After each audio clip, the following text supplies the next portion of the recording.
তো আজকে আমি আপনাদেরকে দেখাবো মেইন লাইন থেকে সেকেন্ডারি রাউটারের কানেকশন কিভাবে করতে হয় এবং কি কি যন্ত্রপাতি লাগে।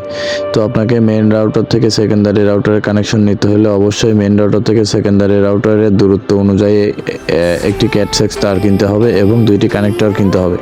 তো একটি ক্যাট6 এবং দুইটি কানেক্টরের মাধ্যমে আপনারা মেইন রাউটার থেকে সেকেন্ডারি রাউটার নিতে পারবেন। তো আপনার মেইন রাউটারের যে ক্যাট6 তারের মাথায় একটি কানেক্টর লাগাইতে হবে এবং সেকেন্ডারি রাউটারের ক্যাট6 তারের মাথায় একটি কানেক্টর লাগাইতে হবে। কানেক্টর লাগানোর পর সেকেন্ডারি রাউটারের ডাব্লিউএন পোর্টে কানেক্টরটি লাগানোর পূর্বে বসিয়ে দিতে হবে এবং রাউটারটি রিসেট করে ডাইনিক আইপি দিয়ে কনফিগার করে সেট আপ করলেই SSID এবং SS নেম দিয়ে সেট আপ করলেই ইনশাল্লাহ নেট চলে আসবে।